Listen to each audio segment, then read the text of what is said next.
Halo guys, selamat datang kembali di channel ini. Kali ini kita akan membahas prestasi yang luar biasa yang diraih oleh Dr. Terawan. Seperti yang sering dinyanyikan dalam lagunya, yaitu hidup ini adalah kesempatan.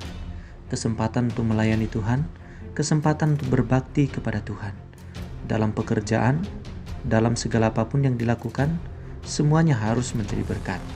Selagi Tuhan masih memberikan waktu, umur yang panjang, kita mempergunakan waktu itu untuk berkarya, menjadi berkat bagi banyak orang. Sebuah artikel yang diliput oleh liputan.com lewat vaksin Nusantara, Terawan dianggap pantas raih Nobel Kesehatan. Ditulis oleh Yopi Magdori pada 22 Februari 2021. Guru Besar Sekolah Tinggi Hukum Militer STHM, Jenderal TNI Purnawirawan AM Hendro Priyono mengapresiasi penemuan vaksin Nusantara oleh mantan Menteri Kesehatan Terawan Agus Putranto.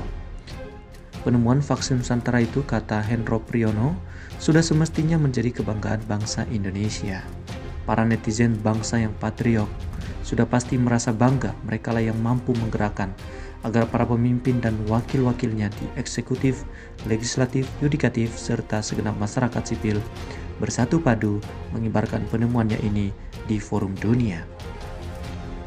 Vaksin Nusantara merupakan vaksin COVID-19 yang dikembangkan oleh Dr. Terawan bersama dengan tim peneliti dari Laboratorium RSUP Karyadi Semarang, Jawa Tengah. Riset juga menggandeng Ivita Biomedical Corporation dari Amerika Serikat dan Universitas Diponegoro. Vaksin ini diklaim dapat membuat antibodi atau kekebalan tubuh bertahan dari COVID-19 seumur hidup. Luar biasa. Tokoh intelijen nasional ini juga menyebut penemuan tersebut merupakan hasil kerja keras Terawan sejak berkiprah di Rumah Sakit Pusat Angkatan Darat RSPAD Jakarta hingga di Rumah Sakit Karyadi di Semarang.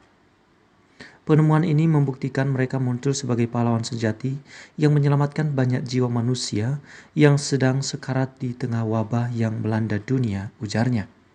Dia menambahkan hasil karya Terawan dan timnya ini memerlukan perlindungan yang serius dari pemerintah agar bebas dari kungkungan manipulasi bisnis para kapitalis domestik dan mancanegara. Dalam semangat kebangsaan, Dr. Terawan telah menyata sebagai Mahaputra Indonesia, tegasnya. Lebih lanjut, Hendro Priyono menyebutkan bahwa jika seluruh elemen bangsa menyambut positif vaksin Nusantara, maka tidak tertutup kemungkinan terbuka pengharapan Nobel yang pertama bagi Indonesia. Dia berharap penghargaan itu bisa diraih Terawan karena berhasil menyelamatkan umat manusia dari bahaya maut COVID-19 melalui vaksin Nusantara. Tentu saya berharap Dr. Terawan meraih Nobel Kesehatan karena vaksin Nusantara ini untuk umat manusia di seluruh dunia yang terancam COVID-19. Jadi beliau sangat layak menerimanya, kata pendiri Sekolah Tinggi Intelijen Nasional STIN ini.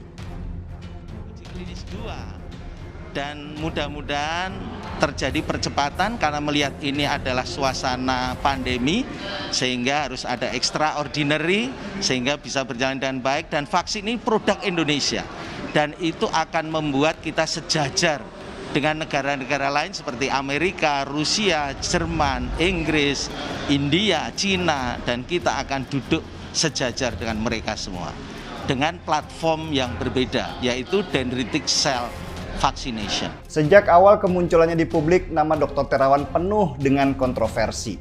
Cara pengobatannya yang tidak lazim membuat banyak dokter, terutama dari Ikatan Dokter Indonesia atau IDI itu meradang. Mereka menganggap cara pengobatan cuci otak Dr. Terawan bertentangan dengan kaidah-kaidah kedokteran yang mereka kenal. Meski harus diakui juga kalau pengobatan ala Dr. Terawan punya jejak prestasi kesembuhan dan biaya operasinya jauh lebih murah daripada harus berobat ke dokter biasa. Apa yang dilakukan Dr. Terawan pun diakui banyak tokoh yang sudah berobat ke sana. Bagaimana dia bisa berkontribusi kepada negara dalam situasi pandemi ini? Mengejutkan. Lama hilang dari peredaran, Dr. Terawan tiba-tiba muncul mengenalkan proyek barunya, yaitu vaksin Nusantara. Bekerja sama dengan Rama Pharma dan Ivita Biomedical asal Amerika, juga Universitas Diponegoro dan Rumah Sakit Karyadi Semarang, vaksin Nusantara Dr. Terawan sedang menghadapi uji klinis tahap kedua. Sederhananya begini, vaksin Nusantara ini punya metode berbasis sel dendritik. Sel dendritik ini ada di dalam sel darah putih. Sel ini diambil dari tubuh pasien, kemudian dikenalkan dengan virus corona supaya saling kenal. Kemudian disuntikkan lagi ke tubuh pasien untuk membangun autoimun. Tubuh diharapkan bisa membentuk sistem pertahanan terhadap virus corona yang sudah mereka kenali.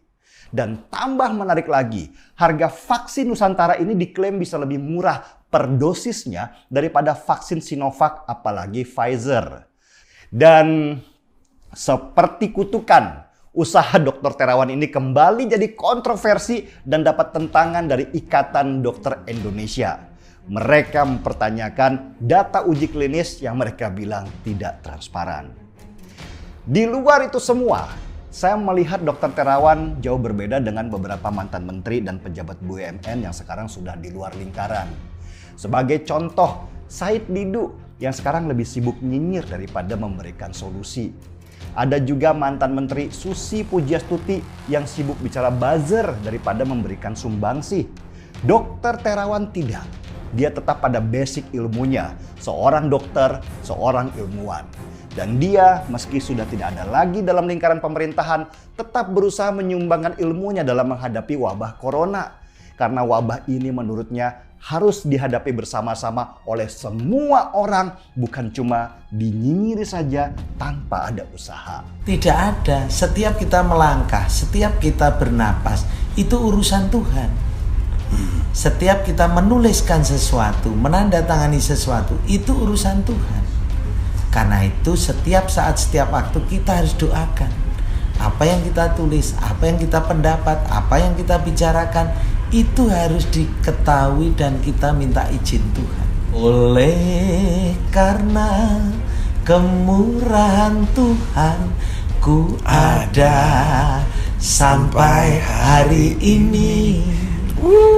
Jadi itulah pengalaman kehidupan saya dari hari ke hari, bahwa dekat dengan Tuhan kita akan tetap ada sampai hari ini. Dalam hidup ini yang paling berat adalah kalau mendapat anugerah yang luar biasa. Itu justru berat buat hidup saya. Karena bagaimana saya harus mensyukurinya. Jangan lupa akan hal itu. Kalau pas sengsara malah enak, saya tahu apa yang saya minta. Tetapi kalau saya pas mendapat anugerah, berkat, dienakkan, itu justru tantangan yang sangat berat buat hidup saya. Letakkan Tuhan di dalam hati kita. Minta Tuhan sendirilah yang mengatur kehidupan kita. Duduk kita, tata hati kita dengan Roh Kudus.